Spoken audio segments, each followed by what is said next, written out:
La mission budgétaire dont nous sommes saisis s'inscrit clairement dans la continuité de celle de l'an dernier et elle confirme les orientations fixées dans la loi de programmation militaire.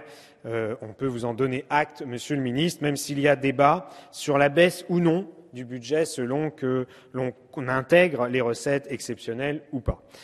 Il y a en effet un maintien à hauteur de 31,4 milliards d'euros, mais cela implique 2,1 milliards d'euros de recettes exceptionnelles qui devraient impérativement être versées avant le 31 décembre 2015. Cette mission budgétaire entretient l'idée que la France demeure une puissance globale capable de remplir en quelque sorte toutes les gammes de missions et en toutes circonstances. Cette continuité, Monsieur le Ministre, vous la revendiquez et vous le savez, en quelque sorte, nous la regrettons. Vous la revendiquez et on pourrait la saluer car il y a une logique, mais justement, nous ne partageons pas les choix que ce budget traduit. Nous regrettons parce que nous pensons que ces ambitions sont en partie virtuelles, car de fait, nous n'en avons plus aujourd'hui les moyens. Et nous pensons qu'il faut opérer des choix plus en cohérence, plus affirmés et plus en cohérence avec ce qu'affiche notre diplomatie. Parmi ces choix, il en est un que nous appelons de nos vœux depuis très longtemps et qui se fait, à notre sens, de plus en plus urgent. C'est celui du redimensionnement de notre dissuasion nucléaire, prélude, selon nous, à un désarmement nucléaire mondial et multilatéral. Sans revenir sur le débat philosophique qui, d'ailleurs, pourrait en quelque sorte permettre d'évacuer des questions plus concrètes. Et même si cela nous oppose, nous voulons nous en tenir à une analyse plus précise des coûts.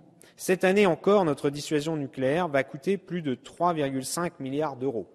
Cela représente 12% de l'ensemble du budget de la défense, mais un tiers des crédits d'équipement, soit une augmentation de 11 points par rapport à l'année dernière, et c'est ce qui est indiqué à la page 340 du document budgétaire que vous nous avez fourni, Monsieur le Ministre. Dans les années qui viennent, la part des crédits affectés aux forces stratégiques augmentera mécaniquement sous l'effet de la rénovation de la composante océanique, des missiles et de nos systèmes de transmission. À terme, la menace est réelle que nos investissements dans le nucléaire militaire n'entraînent par effet d'éviction, en quelque sorte, la dégradation de nos forces conventionnelles. Pardon. Cette analyse n'est pas l'apanage des écologistes, elle est de plus en plus portée dans les milieux civils comme militaires par des personnalités de droite comme de gauche. Et elle n'a qu'un objectif, préserver l'armée française d'un risque de rupture capacitaire qui guette dans certains domaines pourtant vitaux pour être cohérents avec nos choix diplomatiques. La présidente de la Commission de la Défense a pris l'initiative cette année de rouvrir le débat sur ce sujet et je tiens à l'en remercier. Nous devons désormais nous interroger sur nos investissements à long terme. Je voudrais aborder un deuxième point maintenant qui est celui de la dotation pour les opérations extérieures. En commission, vous nous avez expliqué qu'il était dans l'intérêt du ministère de la Défense, du budget de la Défense, d'avoir une faible dotation puisque, conformément à l'article 3 bis de la loi de programmation militaire, tout dépassement de ce budget est compensé par un financement interministériel. C'est un affichage et un pari un peu risqué, selon nous, vu l'état général, par ailleurs, des finances de l'État. Enfin, troisième point sur lequel nous souhaiterions une évolution, ce sont les ressources humaines.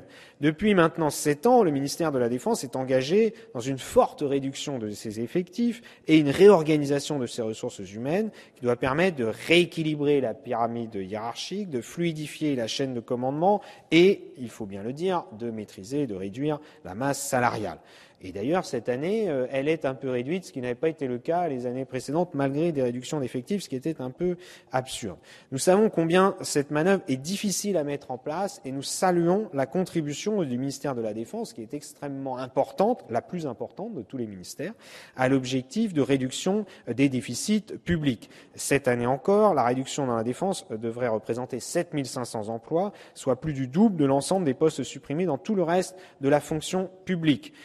Nous pensons que nous devrions cibler davantage les catégories de personnel les plus élevées dans la hiérarchie, qui sont les plus coûteuses et qui n'ont pas été réduites en proportion du reste des effectifs.